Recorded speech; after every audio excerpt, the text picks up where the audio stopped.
Quadratic equation के जो statement sums है, ठीक है ना। तो क्वाड्रेटिक इक्वेशन के स्टेटमेंट सम्स में हमने क्या करना है, पहले जो भी हमें स्टेटमेंट दिया हुआ है उससे हमने क्या बना लेनी है, एक इक्वेशन बना लेनी है क्वाड्रेटिक फॉर्म में, और फिर उसको सॉल्व करके हमने क्या निकाल लेना है, लेंथ और ब्रेथ फाइंड कर लेना है। तो क्वेश्चन क्या है हमारे पास कि the area of a rectangular park is 528 metre square, if the length of plot is 1 more than twice its breadth, तो find the length and breadth of the park.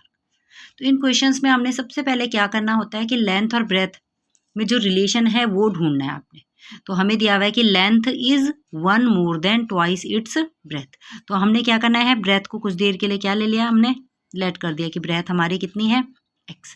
तो अगर ब्रेथ हमारी x है तो इसका मतलब हमारी लेंथ कितनी हो जाएगी, तो स्टेटमेंट के हिसाब से क्या है, हमारी लेंथ इज 1 more than, जो लेंथ इज का मतलब होता है इक्वल टू, 1 more than का मतलब होता है 1 plus twice of x, twice of breadth मतलब 2x। तो देखो हमारे पास लेंथ भी है और ब्रेथ भी है और एरिया हमारे पास दिया हुआ है, एरिया कितना है 528, ठीक है ना। तो हमें पता है कि लेंथ ब्रेथ और एरिया में क्या रिलेशन होता है कि length into breadth is equal to area. अब लेंथ की जगह आप लेंथ की वैल्यू पुट कर लो, इसको हम लिख लेंगे 2x plus 1 into x is equal to area कितना है 528। इसको आप क्वाड्रेटिक फॉर्म में कन्वर्ट कर लो तो ये हो जाएगा 2x square plus x is equal to 528। अब इसको सॉल्व कर लो, 2x square plus x minus 528 is equal to 0। तो ये हमारे पास क्या बन गई, क्वाड्रेटिक इक्वेशन बन गई। अगर आपको सिर्फ क्वाड्रेटिक इक्वेशन तक पूछा है तो फिर तो यहीं पे हमारा क्वेश्चन एंड हो गया, और अगर कहा है कि फाइंड लेंथ और ब्रेथ तो अब आपने इसको सॉल्व करना है। तो देखो हम कौन सा मेथड लगाते हैं इसमें, स्प्लिटिंग द मिडिल टर्म वाला। आपने क्या करना है कि इसको और इसको मल्टीप्लाई करके, तो 2 तो हमने ऐसे टॉप पे रख देना है और 528 के आप फैक्टर बना लो, तो कितना बनेगा 2 2 जा 4, 2 6 जा 2 4 जा, फिर 2 1 जा 2 3 जा 2 2 जा, फिर 2 से हो गया 66, फिर 2 से आ गया 33, फिर 3 से आ गया 11 और फिर 11 से आ गया 1। तो देखो हमारे पास क्या है, यहाँ पे कौन सा साइन है, नेगेटिव। तो नेगेटिव साइन का क्या मतलब होता है कि हमें ऐसे दो नंबर ढूंढना है जिनका डिफरेंस क्या है 1, ठीक है ना। डिफरेंस क्या है जिनका +1। तो देखो आप दो नंबर बना लो, एक हमने बना दिया 33 और दूसरा कितना बन जाएगा, इनको मिला के कितना हो जाएगा ये 32। तो 32 और 33 का जो डिफरेंस होता है वो कितना होता है 1, ठीक है ना। अब इसमें क्या चाहिए, हमें प्लस में चाहिए, आंसर किस में चाहिए, प्लस में। तो हम बड़े वाले को पॉजिटिव साइन देंगे और छोटे वाले को नेगेटिव। तो हमारे क्या फैक्टर बन गए, 2x square plus 33x minus 32x minus 528 is equal to 0। तो ये हमारे स्प्लिट हो गए। अब इसमें से देखो पहले दो में कौन सी चीज़ कॉमन है, x, तो x हमने कॉमन ले लिया 2x प्लस 33। नेक्स्ट 2 में क्या कॉमन है हमारा 16, तो इसमें हम ले लेंगे 2x प्लस 33। तो क्या बन गया हमारे factor 2x plus 33 and x minus 16। तो देखो अगर हम यहाँ से x की वैल्यू निकालेंगे तो नेगेटिव होगी, तो इसका मतलब ये तो हमारा पॉसिबल है नहीं, नॉट पॉसिबल।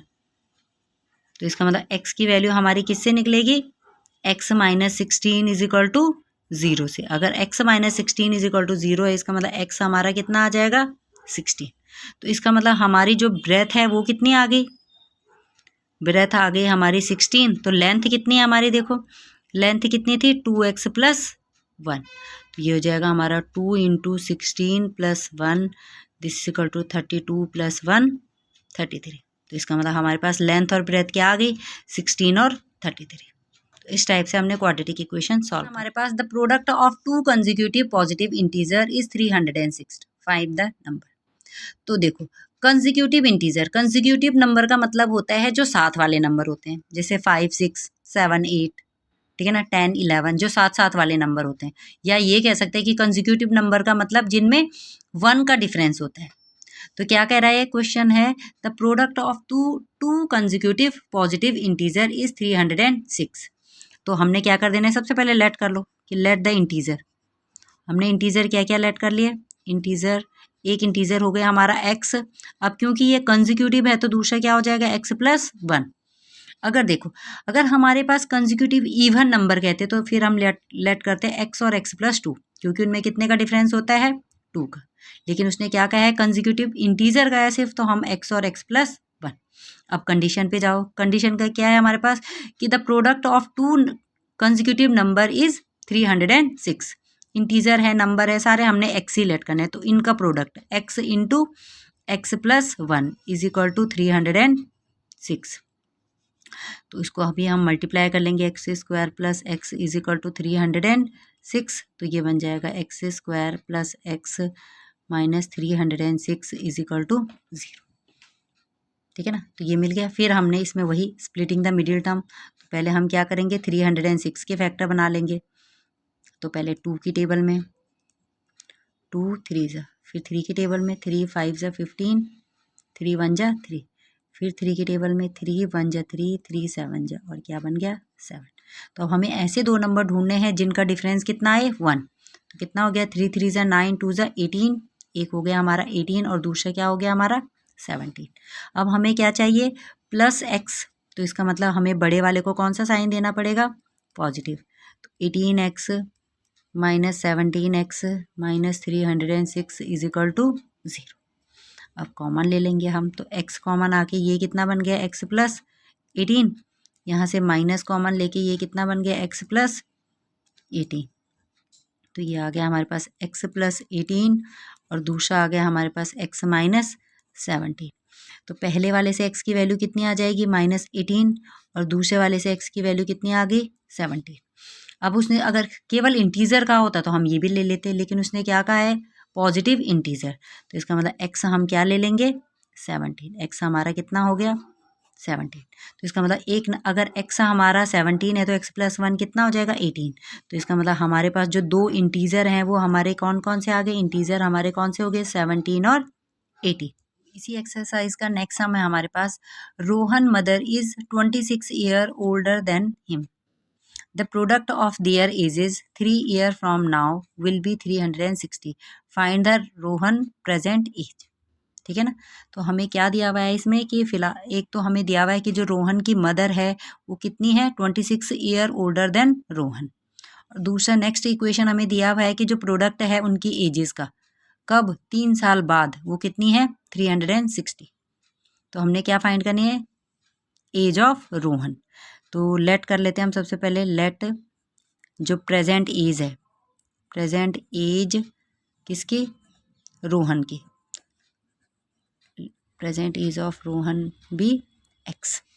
तो अगर अभी रोहन एक्स ईयर का है तो जो प्रेजेंट एज होगी किसकी मदर की वो कितनी हो जाएगी, मदर कितनी है 26 ईयर ओल्डर देन हिम, तो मदर कितनी हो जाएगी एक्स प्लस 26।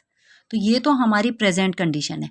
अब देखो क्वेश्चन किस पे दिया हुआ है हमें कि the product of their ages 3 year from now, 3 साल बाद की कंडीशन दी गई है। ठीक है ना, तो हमने क्या करना है लेट कर देना है कि age of Rohan after 3 year, कि 3 साल के बाद रोहन की एज कितनी हो जाएगी। तो अभी रोहन की एज कितनी है x, तो 3 साल के बाद क्या हो जाएगी, इसमें हम 3 और ऐड कर देंगे। फिर दूसरी क्या है एज ऑफ मदर, जो मदर है उसकी एज कितनी हो जाएगी 3 साल के बाद, वो हो जाएगी फिलहाल कितने की है मदर x प्लस 26, तो 3 साल के बाद के लिए हमने क्या करना है इसमें 3 और ऐड कर देना, तो कितना हो जाएगा x प्लस 29। ठीक है ना, तो हमने 3 साल बाद जो हमें इक्वेशन दी है उसके हिसाब से हमने रोहन की भी 3 साल के बाद की एज निकाल ली और मदर की भी। अब इसमें कंडीशन लगाओ, क्या दिया है कि द प्रोडक्ट ऑफ, किसका प्रोडक्ट रोहन और उसकी मदर की जो एज है कब आफ्टर 3 ईयर विल बी 360। तो ये हमने कंडीशन लगा दी। अब इसको सॉल्व करके आपने क्या करना है क्वाड्रेटिक इक्वेशन बनानी है, तो करो इसको solve. X square plus 29x, फिर 3 से करेंगे तो 3x प्लस 3 इंटू 29 कितना होता है 87 इज इक्वल टू 360। अभी हो जाएगा हमारा x square 32x plus 87 minus 360 is equal to 0। तो ये हो गया हमारा x square plus 32x minus 273 is equal to 0। तो ये हमारी क्या बन गई है क्वाड्रेटिक इक्वेशन। अब इसका हमने क्या करना है स्प्लिटिंग द मिडिल टर्म, तो करेंगे हम 273 के फैक्टर निकालेंगे, किसकी टेबल में जाएगा 3 के, 3 9 जा 27, 3 1 जा 3, 91 किसकी टेबल में जाएगा 7, 7 1 जा 7, 7 3 जा 21, और दूसरा क्या बन गया 13 1 जा 13। तो अब इसमें से हमने ऐसे 2 नंबर बनाने हैं जिनका डिफरेंस कितना आए 32। तो देखो कौन सा हो जाएगा, अगर हम इन दोनों को कर लेते हैं तो बड़ा नंबर हो जाएगा, इनको ले लो 13 3 जा 39 और 7। तो 39 माइनस 7 कितना होता है 32, ठीक है ना। तो नंबर हमें मिल गया। अब किसको प्लस और किसको माइनस साइन देना है, तो देखो जो 32 का साइन है वो हमने हमेशा बड़े वाले को देना है। तो अगर बड़ा वाला प्लस है तो छोटा वाला क्या हो जाएगा माइनस। तो ये बन गया हमारे पास x square plus 39x minus 7x minus 273 is equal to 0। तो ये हो गया x कॉमन लेके हमारा बन गया x प्लस 39 माइनस 7 कॉमन लेके बन गया हमारा x प्लस 39। तो ये आ गया हमारे पास, एक आ गया x प्लस 39 और दूसरा क्या आ जाएगा हमारे पास x माइनस 7। तो इससे तो हमारे x की कौन सी वैल्यू निकलेगी नेगेटिव, x कितना हो जाएगा माइनस 39।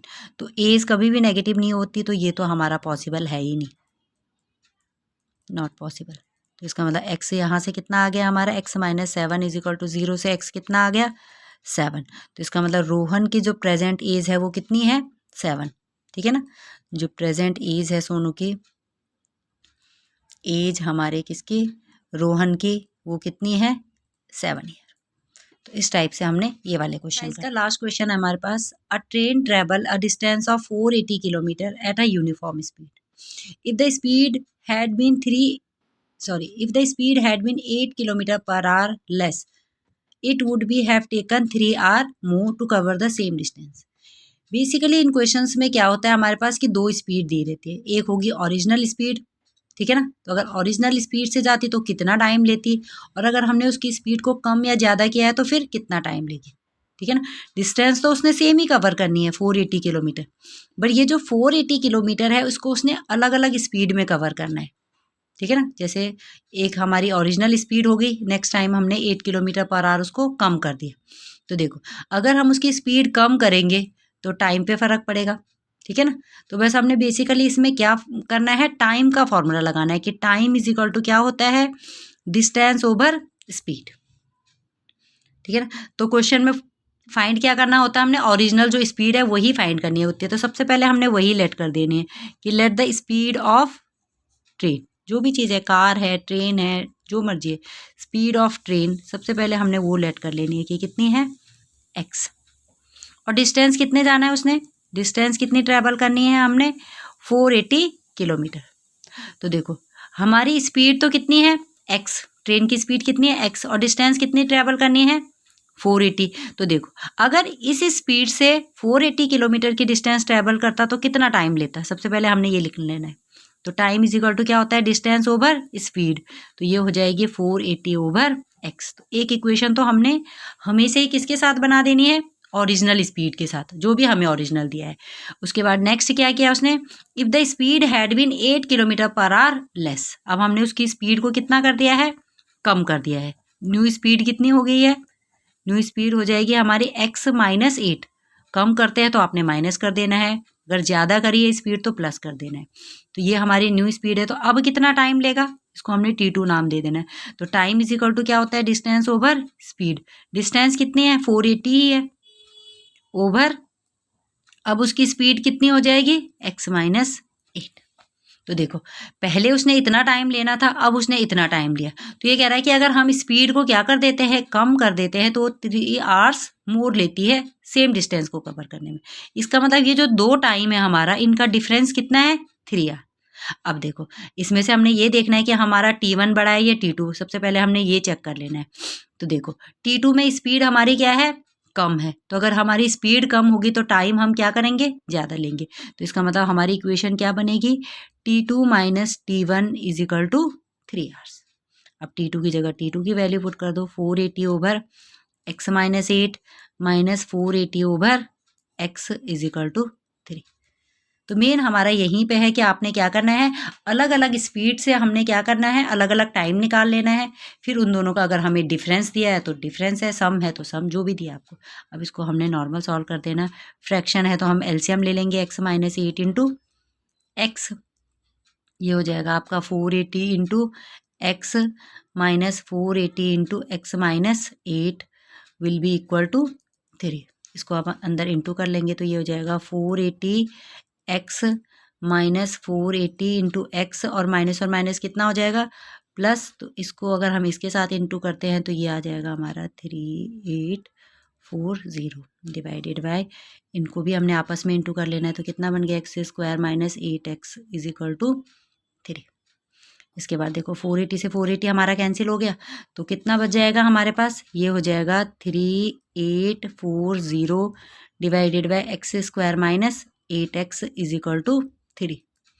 ठीक है ना, 3 ओवर इसको 1 लिख लेते हैं। अब अगर इससे इसकी कटिंग होती है तो हमने कर लेनी है, ताकि हमारी इक्वेशंस क्या बन जाए, छोटे छोटे टर्म्स रहे इसमें। तो 3 1 जा 3, 3 2 जा 3 8 जा, तो ये क्या बन गए हमारी इक्वेशन, कितने बन गई हमारे पास 1280 divided by x square minus 8x is equal to 1। फिर क्रॉस मल्टीप्लिकेशन इसके ऊपर में 1, तो हो जाएगा हमारा x square minus 8x is equal to 1280। फिर इसे हम क्वाड्रेटिक के फॉर्म में लिख लेंगे, तो x square minus 8x minus 1280 is equal to 0।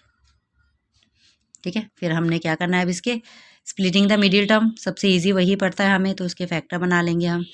तो बनाते जाओ, 2 6 जा 12, 2 4 जा, फिर 2 3 जा 2 160 80, फिर 2 से हमारा क्या बन गया नेक्स्ट फैक्टर 40, फिर 2 से हमारा 20, फिर 2 से 10, फिर 2 से 5 और 5 से 1। तो हमने अब ऐसे दो नंबर ढूंढने इनमें जिनका डिफरेंस कितना आए 8, तो कर लेंगे हम 5 2 जा 10 20 40, एक तो 40 मिल गया हमें, और 2 से देखो 2 2 जा 4 2 जा 8 2 जा 16 2 जा 32। तो कौन से दो नंबर मिल गए हमें, एक मिल गया 40 और दूसरा मिल गया 32। अब हमने देखना है कि इसका साइन कौन सा है, एक्स का कितना है माइनस, तो 40 को हम क्या करेंगे नेगेटिव साइन देंगे, तो minus 40x plus 32x minus 1280 is equal to 0। फिर इनमें से हमने x कॉमन ले लिया, तो x माइनस 40 प्लस इसमें 32 कॉमन ले लिया, तो x माइनस 40। तो ये हो जाएगा हमारा x माइनस 40 और x प्लस 32। तो देखो इससे तो हमारी स्पीड कितनी आ जाएगी 40, और इससे कितनी निकलेगी माइनस 32।